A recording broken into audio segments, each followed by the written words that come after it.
So I was just saying that wear two hats mainly at the university, one as associate professor, a teacher and a researcher in this regard, and the other one is the director, digital learning. So within the Deputy Vice Chancellor Education portfolio, I head up a team of learning designers and learning technologists working on a number of innovation projects at the university and also managing the entire digital learning environments, including the core LMS. Brightspace is what we use.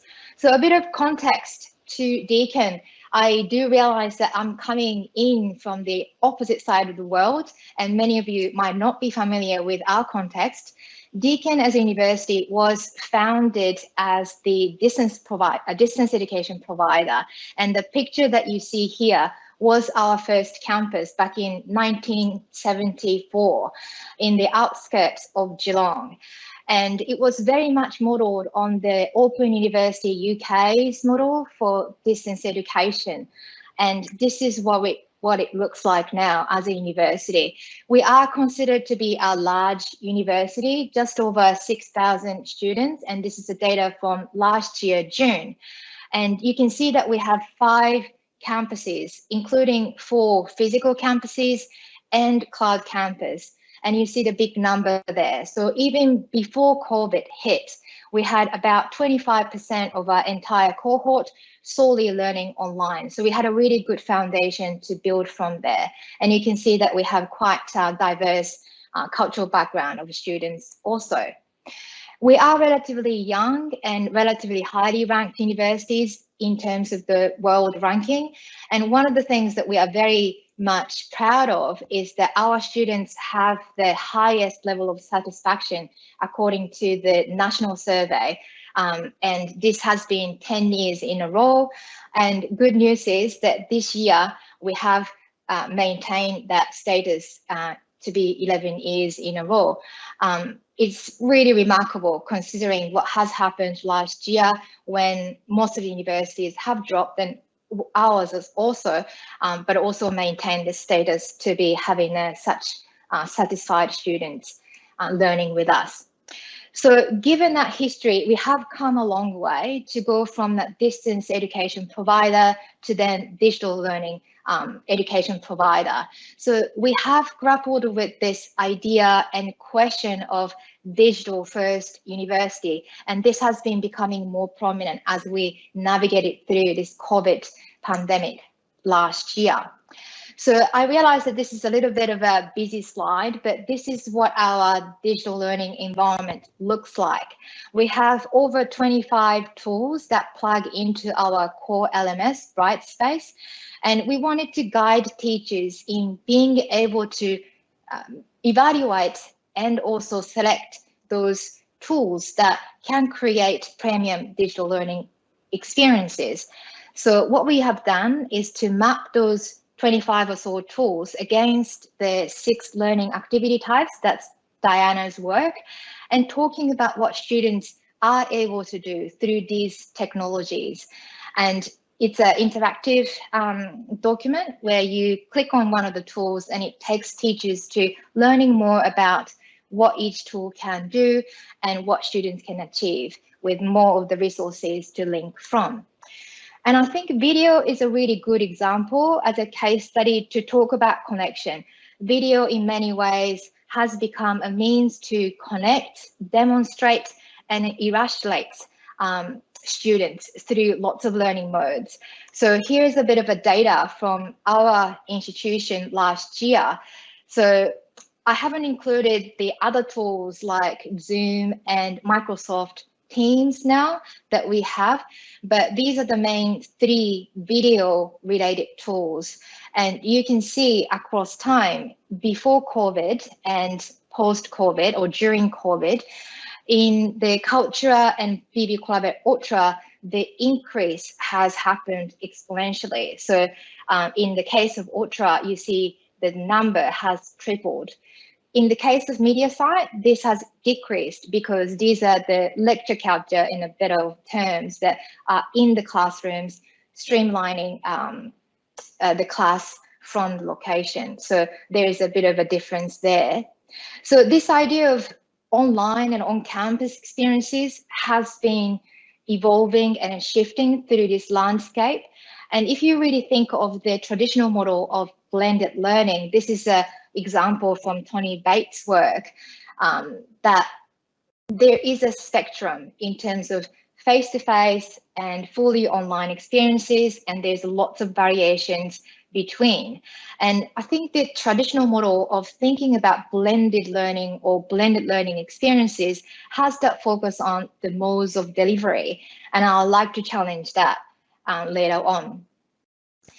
And this is something that has been really resonating with me through this COVID. And it's the work from Jesse Stommel, critical digital pedagogy group of people in the States. The idea of care and how do we embed our educational endeavors to be caring, especially for online learning. When we are going through things like global health pandemic and health crisis, there are lots of things that people do go through that they bring to their learning experiences. And especially in a digital environment, we need to be mindful of how inclusive and how supporting of those learning experiences can be that we want to make those efforts for. So here is what we do at Deakin, and these are called Cloudfirst learning design principles. And building on this idea of digital first or cloud first experiences actually benefit all learners. And most of our learners are in fact behaving like online learners. And this was basically the case through this COVID pandemic.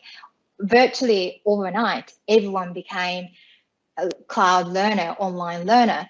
So we have started this initiative around cloud first learning design principles even before COVID, and they are the 5 principles that you can see on the screen. And we make those enactment of principles in our digital learning environments.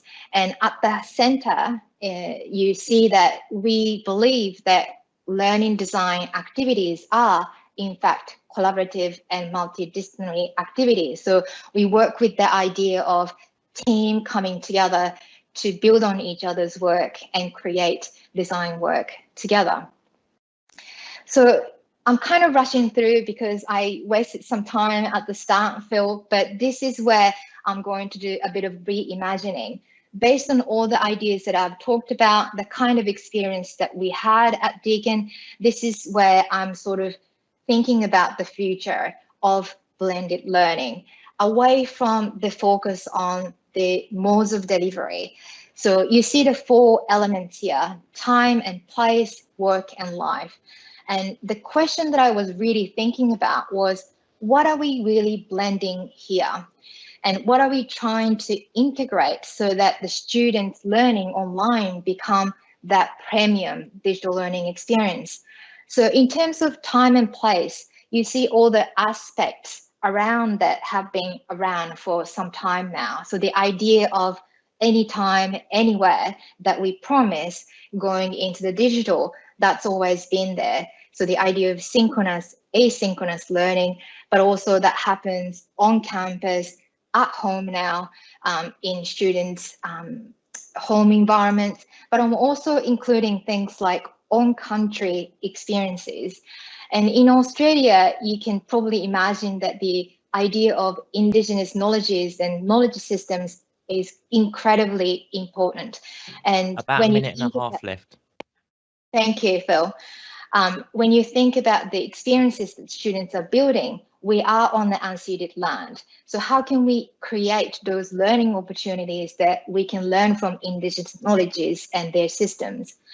Work and life, I think this element has incredibly blurred even more so over this COVID experience. The idea of authentic or real world learning experiences that we have tried to replicate in a digital environment, the idea of professional or performed self that's in comparison to the authentic and informal self that we have come to create because of this situation. And I'm even now inviting you into my home environment, and I don't have cats, dogs, kids screaming today, but you have, I'm sure, experienced those kind of situations where people bring their life to the work or study environments. So it's going back to the idea of care that Jessie Stommel talks about. How can we create those caring environments online that builds on that idea of learning community and the sense of belonging that we know that's conducive to good learning? So these are the kind of new thinking that we have been doing, and I think we need to challenge the traditional idea of modes of delivery, and going beyond that is what's really exciting. So just to wrap up, this is a plug. We have created this MOOC called Transforming Digital Learning, and we have received really positive feedback. And in this MOOC, we talk a lot more about what we mean by learning design work and what's really the gist and ethos of creating premium digital learning experiences from our experiences building on the literature. And last year, we were named as one of the best online courses of all time by Class Central. And it's an honor to be sharing this with you. So if you're interested to explore more those kind of ideas that we have come to share, please join us through this MOOC. So with that, I'll finish and pass it all back to you, Phil. Thank you so much, and apologies for the issues with the audio there at the start, everyone. I think it's my fault, so it's no. Sometimes these things happen, so please don't worry. We've had a lot of interest in your slides. Would it be possible to share them with the group after the presentation? Of course. And as well, I strongly recommend everyone takes a look at the MOOC. So I guess maybe if we put a link into the Q&A. Then everyone can take a look at that at their leisure. Now, we haven't had any questions coming to the Q&A just yet. But what I was going to say is, are there any of the presenters that would like to ask Chie a question? Maybe too early for you and then too late for me. No, well, I think it was obviously very clear. So thank you so much. I really appreciate you taking the time on your last day as well, staying up late to show us or to share with you, to share with us, sorry, your presentation. So thank you so much. And My if pleasure. any questions, thank you. If any questions do come up in the chat, I'll send you a message, and you can have a look at those at your leisure. But